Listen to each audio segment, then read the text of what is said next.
সাম্প্রতিক সময়ে বেশ কিছু রদবদল হয়েছে রাষ্ট্রের গুরুত্বপূর্ণ সব পদে। এর মধ্যে আন্তর্জাতিক অপরাধ ট্রাইব্যুনালের চিফ প্রসিকিউটর, বাংলাদেশ ব্যাংকের গভর্নর এবং পুলিশের মহাপরিদর্শক বা আইজিপি পদে রদবদল নিয়ে বেশ তোলপাড় শুরু হয়েছে দেশের রাজনীতির অঙ্গনে। বাংলাদেশ ব্যাংকের নতুন গভর্নর হিসেবে মুস্তাকুর রহমানকে নিয়োগ দেওয়া হয়েছে। 25 ফেব্রুয়ারি ডক্টর আহসান এইচ মনসুরের জায়গায় বসানো হয় মুস্তাকুর রহমানকে। গভর্নর পদে রদবদল হওয়ার পরপরই সরকারের পক্ষে বিপক্ষে চারদিকে শুরু হয় ব্যাপক আলোচনা সমালোচনা।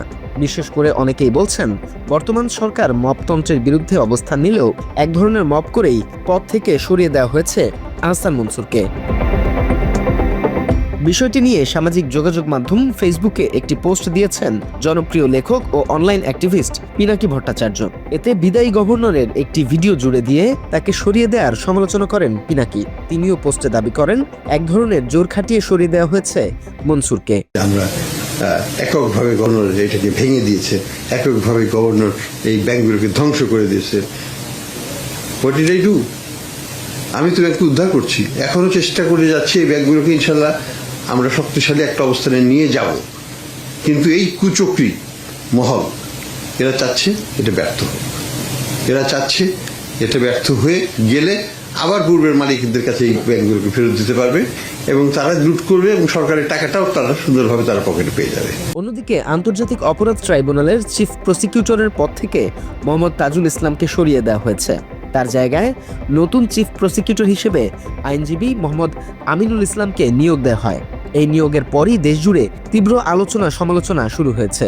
অনেকেই প্রশ্ন তুলছেন, যার কারণে স্বৈরাচার শেখ হাসিনার ফাঁসির রায় হলো, তাকে কেন এভাবে সরিয়ে দেওয়া হলো?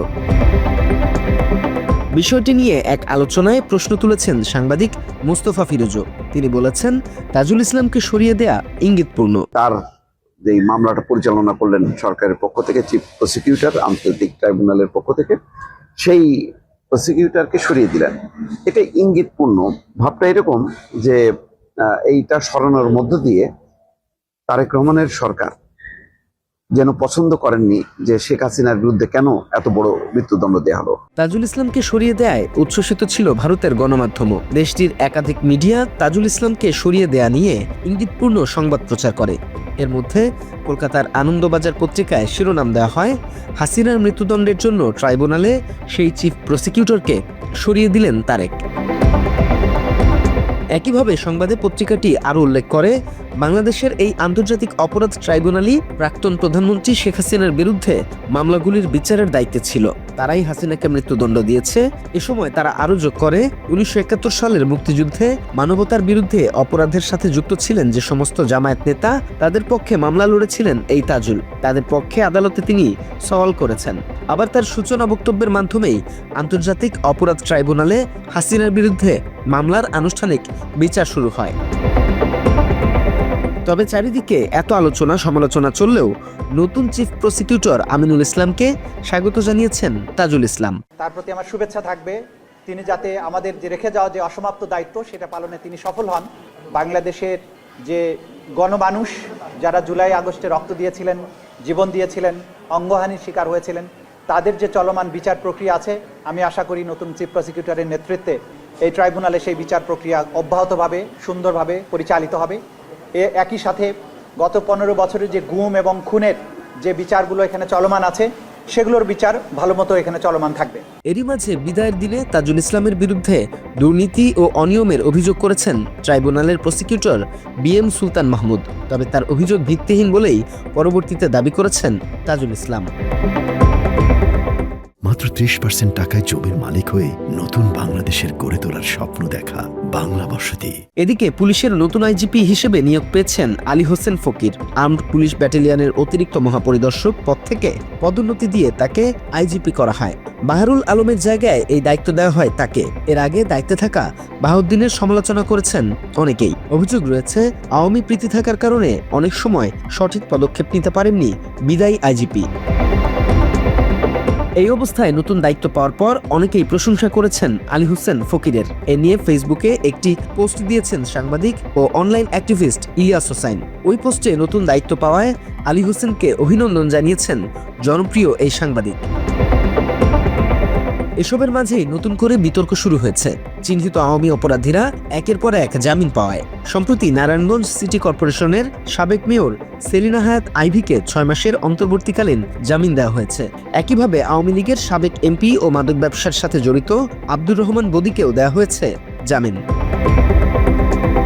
বিষয়টি নিয়ে ক্ষোভ প্রকাশ করে নিজেদের ফেসবুকে একটি বিবৃতি দিয়েছে বাংলাদেশ জামায়াতে ইসলামী। তীব্র নিন্দা ও প্রতিবাদ জানিয়ে বাংলাদেশ জামায়াতে ইসলামীর সেক্রেটারি জেনারেল অধ্যাপক মিয়া গোলাম পরোয়ার বিবৃতিটি দেন। সেখানে বলা হয়, ফ্যাসিস্ট হাসিনা সরকার ও আওয়ামী লীগের নেতাকর্মীরা জুলাই আগস্টের গণ অভ্যুত্থানে ছাত্র জনতার উপর নির্বিচারে হত্যাকাণ্ড চালিয়েছিল। সেই গণহত্যার সাথে সরাসরি জড়িত আওয়ামী লীগের নেতাকর্মীদের একের পর এক জামিন দেওয়া হচ্ছে। পাশাপাশি রাজনৈতিক কার্যক্রম নিষিদ্ধ থাকা সত্ত্বেও ক্ষমতাসীন দলের নেতাদের নির্দেশনায় দেশের বিভিন্ন স্থানে গণতন্ত্র ধ্বংসকারী এবং আধিপত্যবাদী আগ্রাসী বহিঃশক্তির সেবাদাস আওয়ামী লীগের কার্যালয় পুনরায় খুলে দেওয়া হচ্ছে। দেশবাসীর আশঙ্কা, এসব অফিসে বসে তারা পুনরায় দেশবিরোধী কর্মকাণ্ড পরিচালনা করতে পারে। বিবৃতিতে জামায়াতের সেক্রেটারি জেনারেল বলেন, জুলাইয়ের ছাত্র জনতার আন্দোলন দমনে প্রকাশ্যে সক্রিয় ছিলেন নারায়ণগঞ্জ সিটি কর্পোরেশনের সাবেক মেয়র সেলিনা হায়াৎ আইভী। তাকে 6 মাসের অন্তর্বর্তীকালীন জামিন দেওয়া হয়েছে।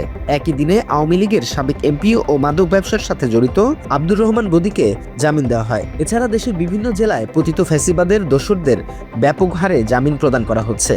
এর নেপথ্যে কারা সক্রিয় তা জাতির কাছে স্পষ্ট।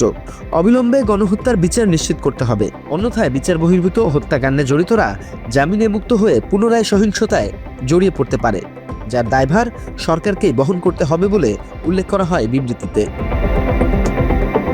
বিবৃতির এক পর্যায়ে শহীদ শরীফ ওসমান হাদির বিচার নিশ্চিত করার জোরালো দাবি করা হয়। সুরক্ষা অধ্যাদেশ উপেক্ষা করে কথিত পুলিশ হত্যা তদন্তের নামে জুলাইয়ের ঘটনা প্রবাহ ভিন্ন খাতে প্রবাহিত করার অপচেষ্টা চলছে।